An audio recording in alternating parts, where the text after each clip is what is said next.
What's going on, YouTube? It's been a while, but it's time for more reactions. We're getting to that season where there's not so many games coming out. We're getting a lot of, events happening. We have a Sony one today. We have the Ghost Recon announcement, E3s in a couple weeks. Get very excited.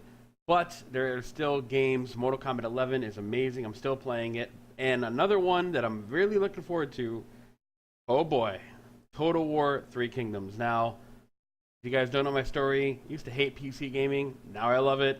And then I was like, I don't like Total War. Now I love it. And I love me some Three Kingdoms. The amount of Dynasty Warriors fandom that runs through my blood is insane. I love the historical version, the romance version, all versions of Three Kingdoms. I think it's such a great time period. I'm so excited. It's been a dream game to have them tackle this. And they're going to talk about the multiplayer campaign, which is how I play this game primarily. Co-op is awesome. I love playing it, so they haven't shown much. I'm going to be reviewing it for rectifygaming.com, so look forward to that. And let's take a look at what they have to offer for the multiplayer campaign for Total War 3 Kingdoms. Head-to-head campaign spotlight. Okay. Hello and welcome to this head-to-head spotlight. I'm John once again to have a look at some of the changes that we multiplayer Total War 3 Kingdoms. We are playing bandit characters, playing as Jiang, and as you can see, so we have got a nice start position each other, so we're quite close. We've actually got each other's capitals each other, which is pretty easy to set trade routes. But these are two characters with very hard start. So we're on turn 20. We've played a little bit. We've had some struggles, some turmoil, but I've expanded quite far out. I can own. We're not in any alliance yet. But should we talk about a little bit how heads have changed now? They're a bit more dynamics. Previously, where you pick, now you just start, and it's as I said, much more dynamic. Diplomacy options add so much to the game. So we can. At the moment, That's interesting. So you don't choose co-op anymore. Now you just have to go in the game, find each other, and make it happen. Interesting. And the nice thing as well is that we graphics. I've got the records mode post-process. Also get a little bit of color difference. So yeah, as you said, the main difference between previous multiplayer campaign 4 games is the fact that, as you said, it's fluid now. So no actual hard lock to cooperative. You're not forced to be in each other. You're also not forced to kill each other. So you open up the diplomacy option. We've actually got a brand. Oh, that's really interesting. Yeah, the mandate. So we can go under our diplomatic pledge to share mandate and win together. So we make an unbreakable pledge, sharing the mandate of heaven. Oh, that's so cool. So this is kind of like a hard lock. Because the art, everything about this game is incredible. I'm so excited. What that means is not only are you in an alliance, but what actual count of how many sets roll will actually. Yes. So once you hit that Emperor rank, actually pull together. Once you've gotten the 3 seats of power under both of your control, then have all of your larger Emperor together. Once you hit that win. Yeah, definitely. And then more informal stuff before you get to that. You can obviously use that right at the start. If that's much more useful. And emperors. Well, where are we going? In this place, do we? Alliance. Of course, that you can. I've now achieved rank that we. Yeah, let's do it. Let's form. I'm obviously going to. And as you can expect, if we fade over to my screen, I'm going to get. Dude, I don't know. I know this is a little bit different. It's not like a flashy game. It's not going to be in the mainstream and things like that. But I'm so excited for Total War 3 Kingdoms. The territory, taking something over, and it's whatever lords and factions you guys are going to play as. Please post them in the comments. I want to know. I'm going for our multiplayer campaign. We want to go Yellow Turban and play as them. One of the nice things as well is that. But for my solo campaign, I'm going with Lord Liu Bei, of course, because Guan Yu is my favorite. I need to get Guan Yu ASAP. Got loads of cool new options that you wouldn't have. war games. One of the more interesting ones highlighted the fact that your marriage proposal. So let's say that you have a character in your faction. One thing that you can do, load up that character's military, his retinue, all of your units that only your faction can generate. Literally, we can recruit your special unit, perhaps your Black Mountain Outlaws. Get access. Also got the Black Mountain. Yeah. Too. They're going to tank your income, Yep. but it's fine because you're sending them over my way. But that means that once I accept that character into my faction through marriage, I'll actually have those units for myself. And as long as I don't get rid of them, they'll keep repeating as well. So I can actually That's sort super of share cool. each other's unique. Yeah, definitely. Well, so you currently have a lack of items.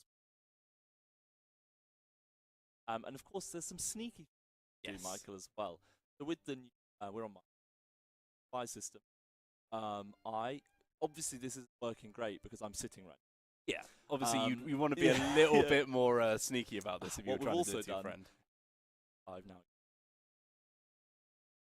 borrow 300. I can give you £300. So I can spy on you. So if I just request a payment of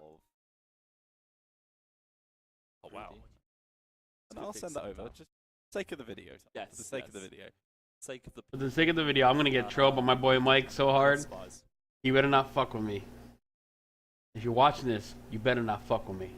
Buy there. So next turn, action, and it won't tell you when I'm doing stuff. So I'll be doing. Happen to. Yeah. It would just be triggering random events which happen anyway. Would be none the wiser.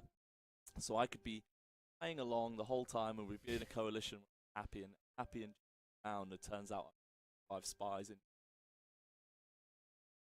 I know exactly what. But of course. Yeah, and that's one of the nice things about listening to the campaign is the fact that you don't have to continuously be locked to that one week. Head-to-head game, you only win if you actually just. In this case, we could actually put aside our differences halfway through and think, wow, we're getting completely annihilated whilst every other faction in the game well.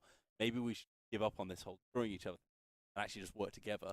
And maybe once we get both quite strong and we feel quite confident. Dude, look at all the new diplomacy options. I feel like I have to learn how to play Total War again. Because I've got about 4 spies in your faction. At least from watching the videos. That's the impression I get. That's very exciting. Mid-game spotlight that was. Obviously, once you become an emperor, that does cancel alliances. Factions time. Our alliance will be broken by the game, so it forces us to reevaluate exactly what we're doing, and could create some really dynamics where you're having to kind of put a lot of trust into that person, and obviously your friends are gonna. And that's another interesting thing as well, is you can find yourself in, once again, these strange positions happen in this game where, for example, maybe you've been playing second fiddle a bit, they've got a huge empire and you've just kind of like plodding along as their mate, whilst they're basically taking the bulk of all the territory. That means that they can end up in a position where they're super strong and they hit that emperor rank, they leave you behind. Suddenly you don't have a seat of power. The other 2 factions in the game that have actually taken that before. So now you think to yourself, well, maybe I can actually just backdoor my so-called friend, take his power off of him, free emperors. Yeah, definitely. So what I think we're gonna skip ahead a turn or two, go a couple of interactions spies in my faction, and Okay, so a few turns ahead. A lot of room for selling off some auxiliaries being devious, it looks like. What's this? A mysterious new vanguard has appeared, waiting employment. So we grab this boy right here. Unbeknownst to me, a spy, of course. Oh, that's so grimy. I'm not going to hire nobody for my army. He's also, he's not going to have any kind of notifying trait about him. And just be completely po-faced to your friends and say, yeah, that vanguard looks pretty good. Maybe you need cavalry in your faction, that kind of thing. And they can unbeknownst faction, and suddenly got line of sight. They've got information on what's faction. Not only that, of course, at some point I'm probably going to down here available for hire. All of a sudden, got your army abilities available to you as well. Yeah, definitely. So let's skip ahead and then we'll. So next turn, and we go back over to Tom. He is in your undercover network, just been hired and also been made a general as well. So as you've seen in the other spy videos, for every sort of rank, I guess, of action available to you, they're all linked to that person having a rank in my faction. So for example, if I were to actually adopt them at some point, that's maybe really marry awesome. Jane It feels like every aspect of the, would actually get access besides combat, because obviously there's changes there. But I feel like they took a look at every other aspect of Total War: diplomacy, spies, subterfuge, and I feel like they totally redid them. It seems like they redid a lot of them from scratch, and changed how you approach it, why you want to use it, how you use it.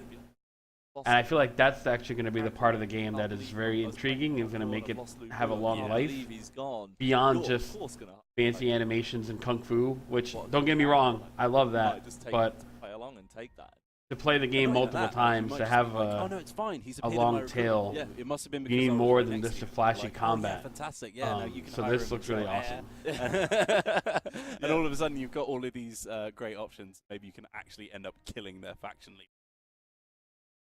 Yeah, definitely, and that's why. And you. Yeah. You know, you're quite, like hours and hours of game, constantly playing along. Hard secret. Absolutely. So yeah, there's loads of new options. Just from the fact that it is multiplayer campaign in Three Kingdoms. This is the interesting thing, is that new systems that we've added, because they work in multiplayer. That means that you've got all of these new systems around with. They just have that extra bit of bite when you do. Definitely. So thanks very much for joining this head-to-head spotlight. Obviously, we've shown off some of the possibilities that you.